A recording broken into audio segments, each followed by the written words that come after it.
International Youth Day, every August 12, a special day recognized by the United Nations to bring attention to the issues impacting young people globally. Green skills for youth towards a sustainable world. That's the theme for this year's International Youth Day. And the United Nations believes that this transformation towards a future that is both ecologically sustainable and climate friendly is of utmost importance. It is crucial to achieve the objectives listed, as well as an immediate response to the urgent global climate catastrophe, among a number of other things. And you know, because generally when we speak about young people in Nigeria, the first thing that comes to mind is education. I mean, but you know, let's have conversation around this International Youth Day of 2023 with two gentlemen joining us this morning. Dr. Shadi Sabe is Vice Chancellor, Iconic Open University in Sokoto State. He is also Chairman, Board of Directors, Brilliant Footsteps International Academy in Sokoto. Thank you so much for joining us, Dr. Sabe. Yeah, thank you for having me. Good morning. Yes, good morning. We also have with us in our Abuja studio Aziz Salau, who is Executive Director, Community Action for Food. Thank you so much for joining us today. Yeah, thank you so much for having me.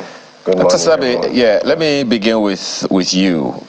International Youth Day 2023, August 12, been celebrated for quite a while now. What is your take on our general approach to everything young people in the country, particularly education? Year in, year out, we celebrate different days, and the focus today is International Youth Day. Particularly in Nigeria, I think there's a lot we should be happy about. The fact that we're breathing, you know, we're living in peace, so to say. However, I would like to fast track, you know, from the goodies about being young people to the challenges that we face. And in a very, you know, fast perspective, I think the Nigerian youth has not been exposed to a more challenging time, you know, in the trajectory of our nation's history than now. We have a youth population that is vast when you look at the demography. However, when you talk about youth participation in every strata, you know, all the signals are down. So despite the fact that we are happy to celebrate such a day, I think it's more of, to me, an opportunity to reflect on how far, thus far, so far, for young people in terms of global best practices of, you know, our aspirations as young people, you know, where we are and where we should be, pitched against, you know, our colleagues across the globe, you know, everywhere in the world, where you have young people actually making waves in virtually all sectors of the economies of different nations. We have to look inward and challenge ourselves to become vanguards of progress, development that is sustainable, and to see how we ensure that, you know, young people are empowered. The young people account for, you know, the think tank of society. They account for the oil that fuels development and progress in any society, and Nigeria is no exception. So I think the National Youth Day is an opportunity for us to reflect on this, the contribution, you know, that we can give as young people, and how we can make sure that, you know, we do attain that in global standards, not just a localized perspective. So for me, I think, yeah, it's about, you know, challenging ourselves to actually take our rightful place in society as young Nigerians to make sure we contribute to our nation's development. Mr. Salau, your opening comments as well, but if you can, focus on whether or not you think we have, that young people even feel like their nation has something for them, that their nation factors them in. Irrespective whether or not the state governments or federal government is giving any due attention, young people are doing their thing in fintech, in music, in the entertainment, in movies, in comedy, all over the nation and all. So do you think that there is a general belief by the youth population in Nigeria that government actually has anything planned out for them? Yeah, thank you so much for that question. I mean, the International Youth Day is celebrated every year, and I think this year is really, really unique for us because of the issues around climate change, and also, on the other hand, on how young people have been able to, bring themselves outside to do a lot of things for themselves across different sectors. And straight to your question, I think it's a two-way thing, because if we can actually say that, yeah, the enabling environment that is actually needed for young people to actually thrive, it is not really being created by the government. And when I talk about the government, I'm not talking about the government at the national level. We are actually talking about the government, and also the government at the subnational level, because everything actually happens at the different states and also local governments, and also other localities. So I think for this International Youth Day, it is a call for our leaders, our government, to actually do more in terms of creating enabling environment. There are a lot of policies. That have been in place that has not been really favorable to young people, especially in terms of businesses, people that are doing businesses, not only people that are doing white collar jobs. So I think our government needs to do more in terms of creating enabling environment. And when it comes to creating enabling environment, there are different sectors. Let different commissioners and in different states, local government chairmen, take the leadership and also see how they can also bring young people on board, because there is a lot of isolation. There's a lot of gap, and I strongly believe that it is only young people that can actually break this gap. Let us see how they can bring young people on the table to work together collectively, to achieve tangible results. And whether you like it or not, there is no sustainability plan without inclusion of young people in any process. So we really don't want to be beneficiaries again. There is a lot of planning, there is a lot of process that takes place in planning a lot of things. Let us see how they can bring in young people into these rooms, decide together, let young people bring their fresh perspective, their fresh innovations and innovative ideas to a lot of discussions around policies and engagement within the spheres of government. And also other young people that are already close to the government, let them see how they can identify talents. Let them come together and identify their own think tanks of other young people across different sectors to work together, to channel a sustainable pathway for the leaders in the states. Because we understand that the governor or maybe the top person cannot actually see a lot of things that are happening, but they have people around them. They even have children at home that listen or tell them a lot of things that need to be done. Yeah. So there is need for young people to really feel that sense of belonging. Let us rub minds together. We understand the approach of intergenerational approach. So let's see how young people can actually work together with young people, with their leaders, to come out with sustainable solutions, for a better future we all clamor for. And the future starts from now. Yeah. Thank you. In fact, the future perhaps started maybe 10 years ago, But, in terms of the language of communication when it comes to climate change and the rest of them, don't you think there is a need for some simpler or more acceptable, or if I dare say, sustainable communication, system for young people, particularly in terms of climate change and other sustainable or sustainability conversations? One of the reasons which I asked that question is that there are at least 5 things that describe copiously what green skills for youth stand for. Number one of them is, when we talk about green skills, we're talking about knowledge, abilities, values, and attitudes needed to live in, develop, and support a sustainable and resource-efficient society. How do we communicate that to young people in a way that they don't even need government to initiate this by themselves? Yeah, I think it's quite easy, because a lot of young people are already taking a lot of things into for themselves already. So talking about all those green skills, when we talk about green skills, it's diverse across different sectors. We have green streak in the energy sector, in the agricultural sector. We have it in the environment sector, and all these things are just what is rightly needed. So like I said, communicating them to young people, it's quite easy.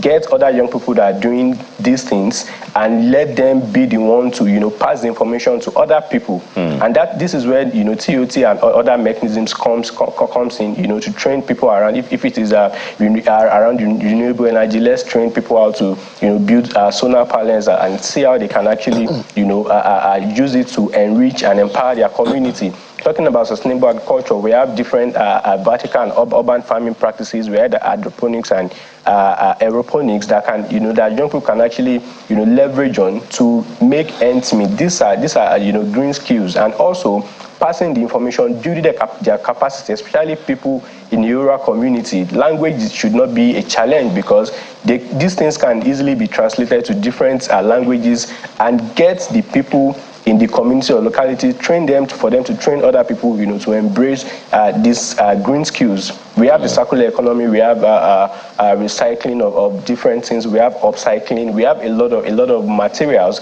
that could easily be used in different localities to train young people. Let them see how they can support other people that are doing this already, to pass the message to other young people. It's actually very important for them to do that. So with this, passing the information using a young person as a medium, to communicate to another young person, it's going to be very, very easy. So it's just for them to create the enabling environment, support in their own capacity as leaders, and also for young people to also continue to build their skills around these green skills. Is also very important for us to pass this information. There are a lot of projects and activities there. For example, the AACJ project, in collaboration with NIMET, Mr. Salau, climate information. Forgive me. All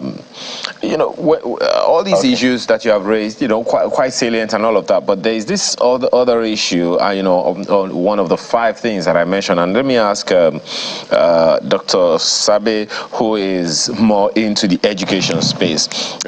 One of the issues also raised, one of the 5 things that people need to know about green skills for youth, is that there are disparities that must be addressed. For instance, the technology divide. Right? 67% of youth, according to information put out by the United Nations, do not have digital skills due to the lack in basic resources.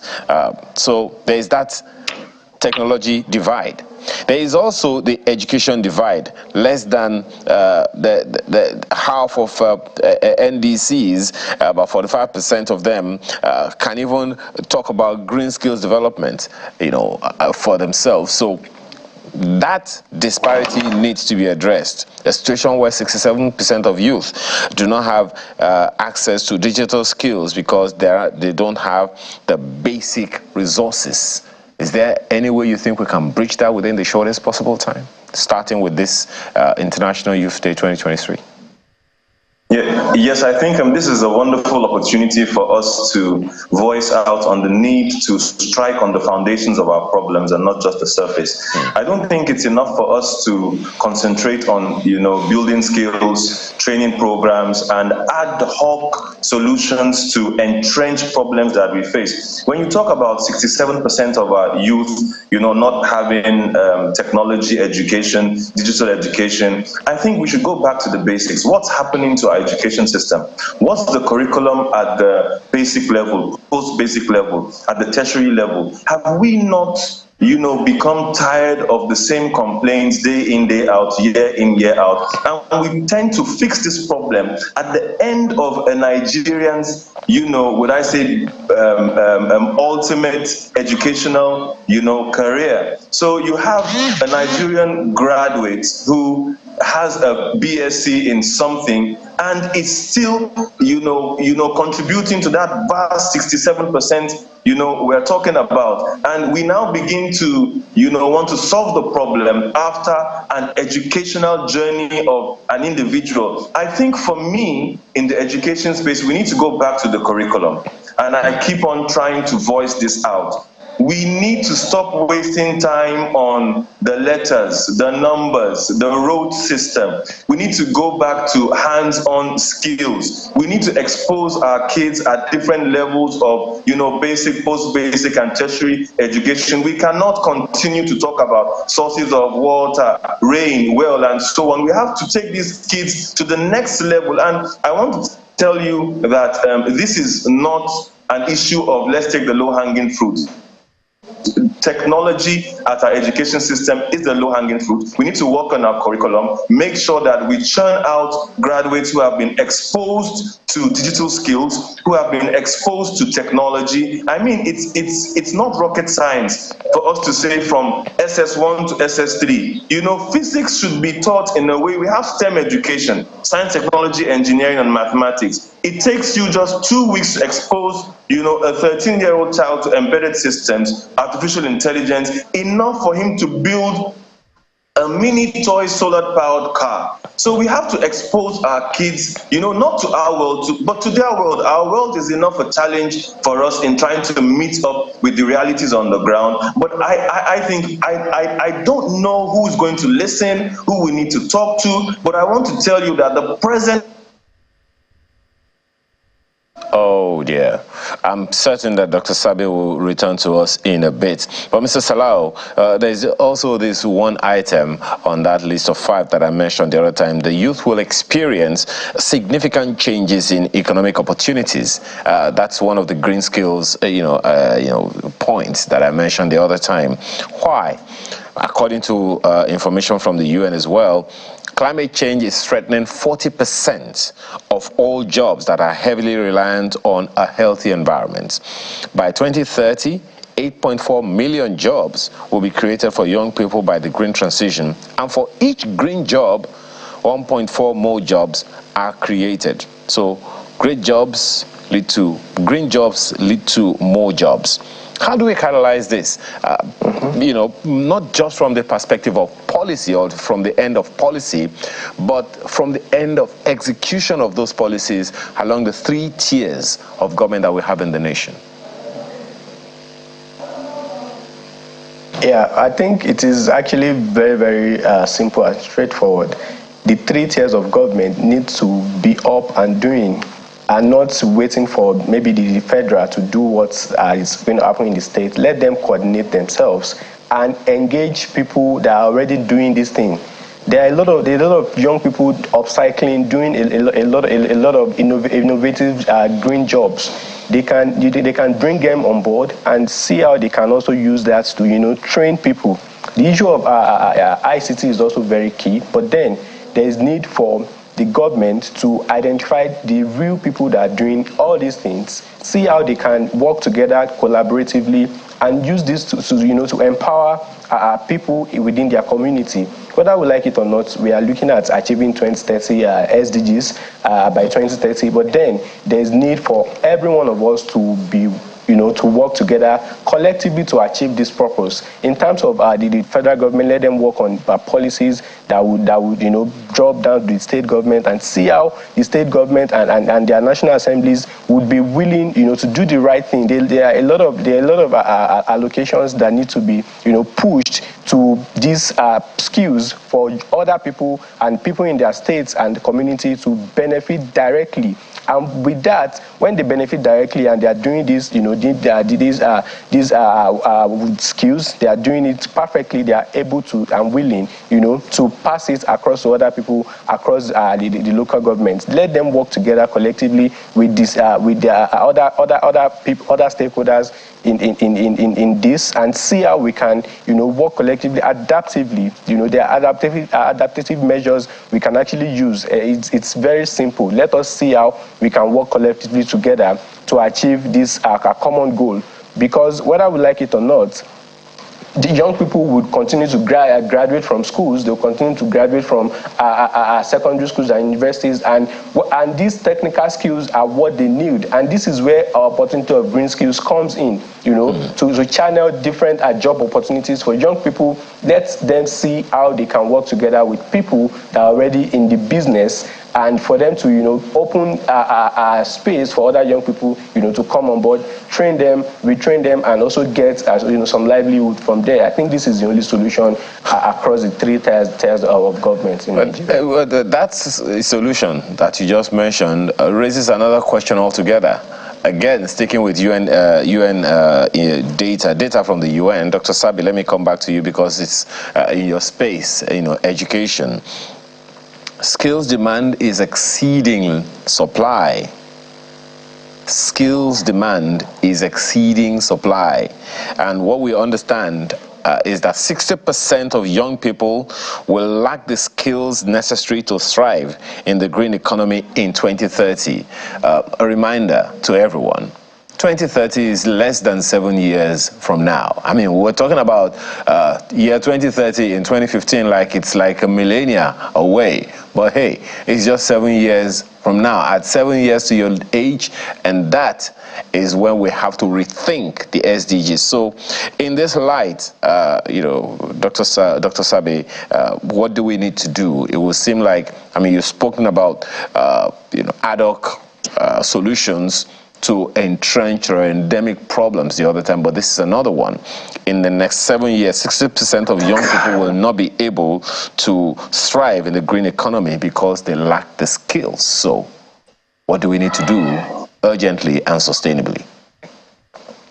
You're talking about 2010, 60% of our youth would not be relevant in that regard. And I think that's really worrisome. For me, it's simple. We need to commonize high-end skills. And how do we do that? We have, according to the National Universities Commission, we have close to 2 million undergrads. It's not going to take us one semester to emphasize on, what we need for the future of this country in terms of the capacity of our potential graduates. Now, I'm focusing on education because I think that's a low-hanging fruit solution for us if we want to make a formidable and, relevant, lousy achievement in that regard. We need to embark on what I call a skills needs assessment of the future. We just peep into the future and try to understand globally where is the world going to, and identify, what we need to incorporate in our education system such that automatically, when this is done, we focus on giving young people these skills at the basic level, either at post-basic or tertiary level, in such a way that the curriculum is tweaked to make it possible for us to come out of these,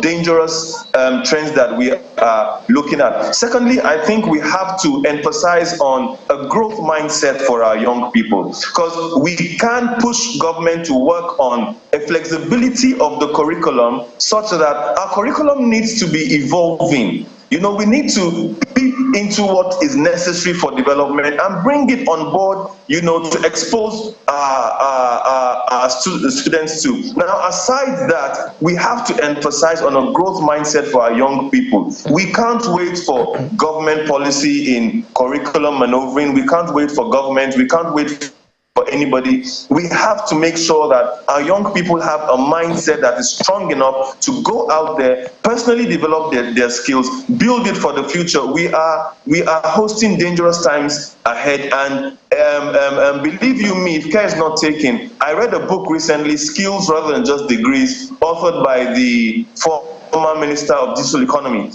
He talked about hard skills, soft skills, social skills, and the need for us to embark on a rigorous, aggressive paradigm shift, from certificates, qualifications, but we have to make sure that 60 to 70% of what we teach and expose ourselves to is skills-based, and skills that are, relevant to now and the future. And, after embarking on what I call, like I said earlier, on a very serious, needs assessment for what we actually should be, exposing ourselves to in terms of the skill set. But this cannot be achieved if we don't have that growth mindset in our young people. Dr. Sabi and Mr. Salau, very quickly, I'd like you both to speak to this and then we'll wrap it up.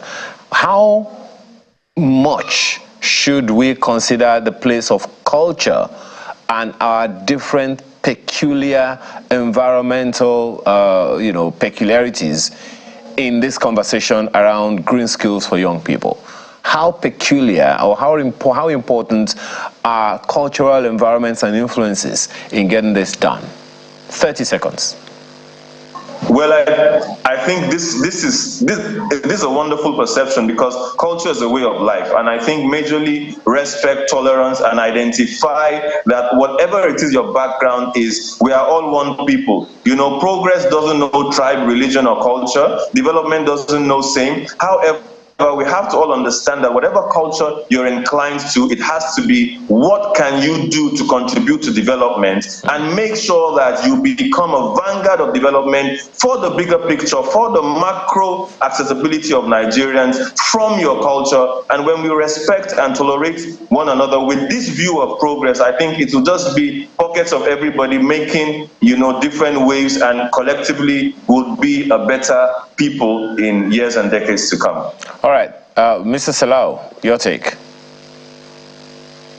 Yeah, I think culture is actually very important, and with the diverse culture we have in Nigeria, there is need for us to use that as an advantage for our own good, especially when we talk about green skills. And this is where everybody comes together to play a role, because whether we like it or not, different cultures really helps to strengthen a lot of things we're actually talking about. So let us use our culture, let us use our identity, let us use what we have in our various localities and environment and communities in our regions to encourage young people, to encourage older people, to encourage every one of us to actually work together collectively, to achieve a very substantial purpose. And whether we like it or not, it is what is happening in a particular region is not what is happening in that particular region. Absolutely. So let us identify our own and use it to strengthen what we're actually trying to achieve when it comes to green skills for everyone. Thank you.